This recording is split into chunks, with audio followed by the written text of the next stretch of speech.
Cook. My name's Stephen Cook with Cook Saw Manufacturing. Wanted to take a few minutes here today and just share our story with you. It's been a while since I've told the story, I guess, and tell you the story, the background of Cook Saw Manufacturing. It seems like a lot of people enjoy hearing that. I know we like stories and hear where people come from and just enjoy stories. So this is the true story of Cook Saw Manufacturing. Started out really when I was a little boy, very young. My dad was a minister at a little church here in Wicksburg where we live, where Cook Saw Manufacturing is still located.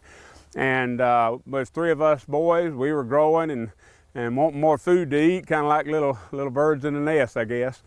And Dad was at a not a little bitty church, but a small country rural church.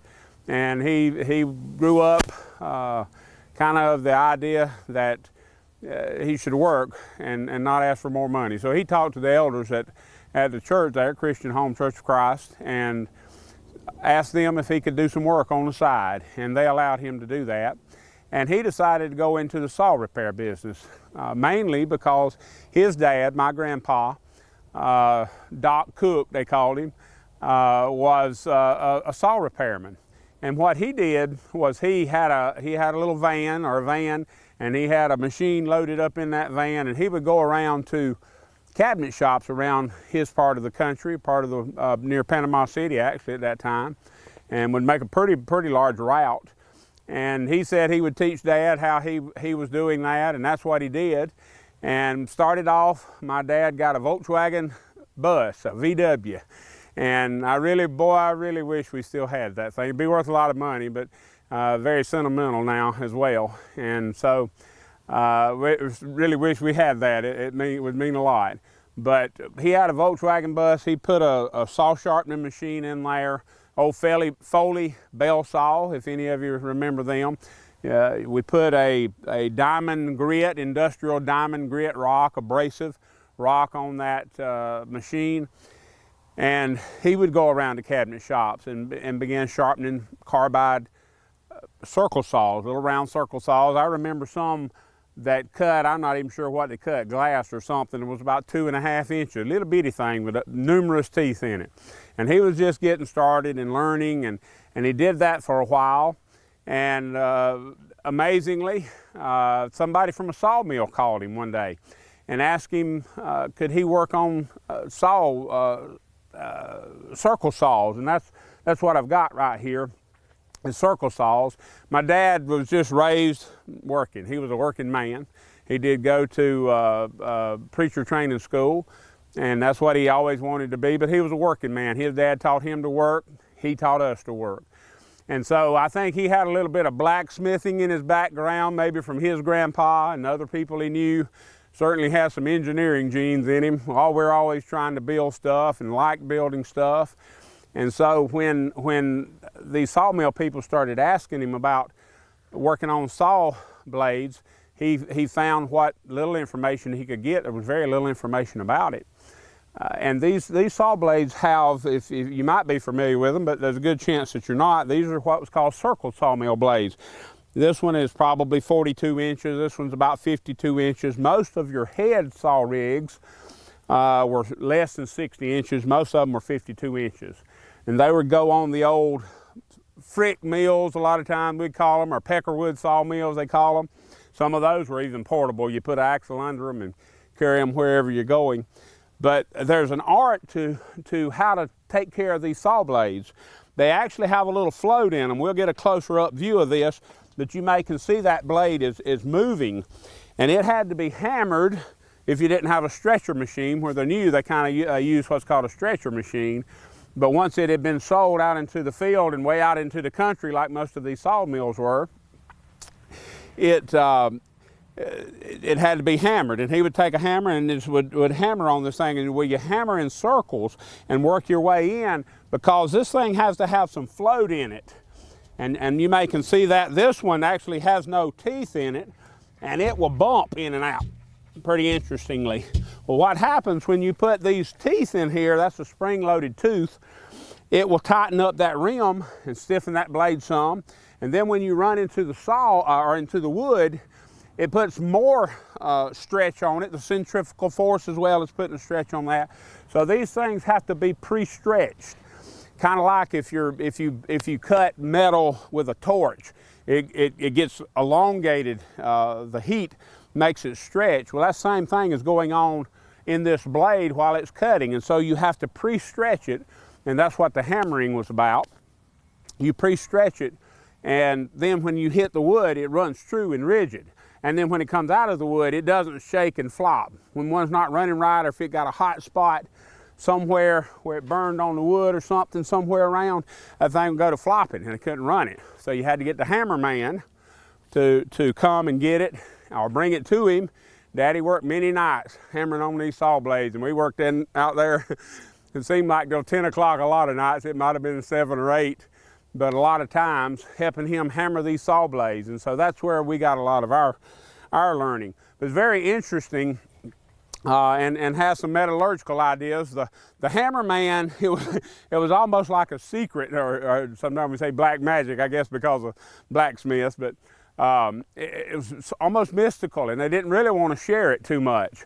And my brother Tim, he learned and became a pretty good hammer man.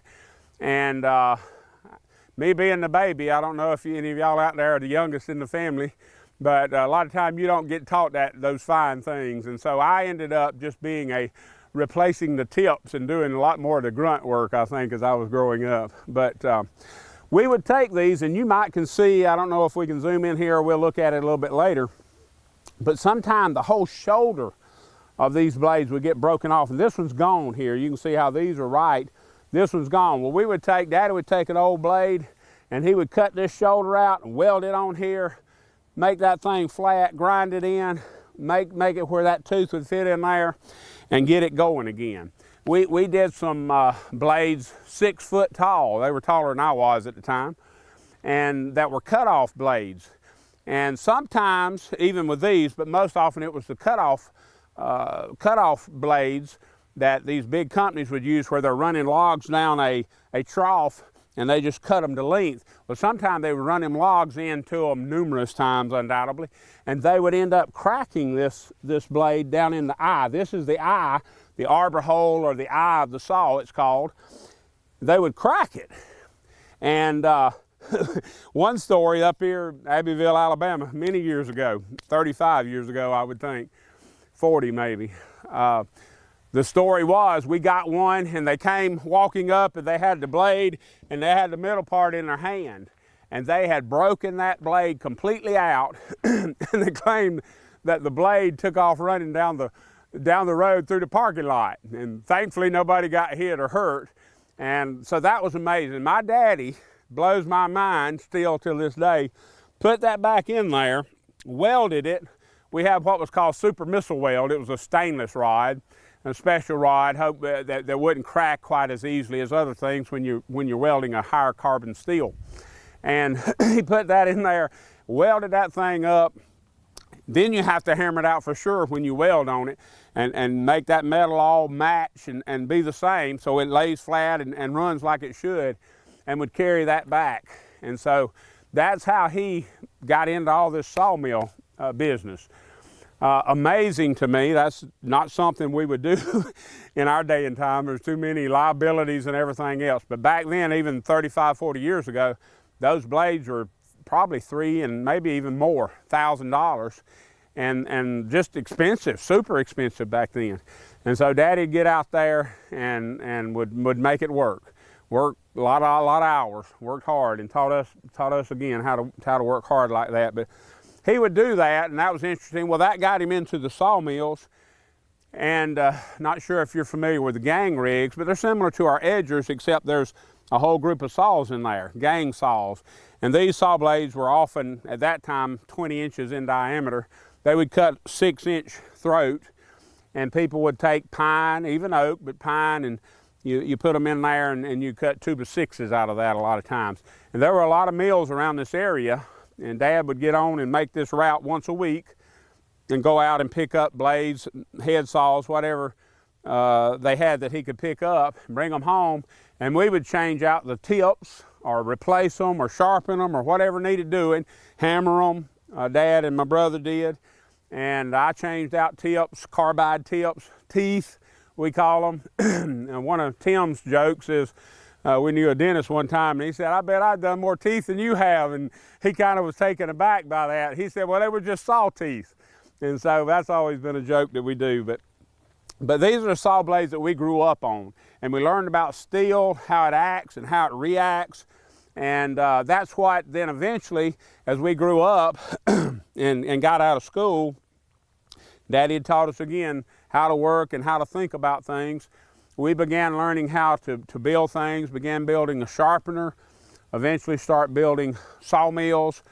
And we started with the AC-36 with a sharpener, and then we started building the AC-36, later the MP-32.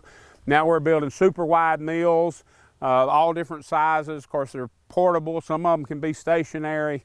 Edgers, we've just added all kinds, some skid steer attachments. We do just all kind of different things. And so that's kind of our story. We've been growing. We're adding on to buildings now.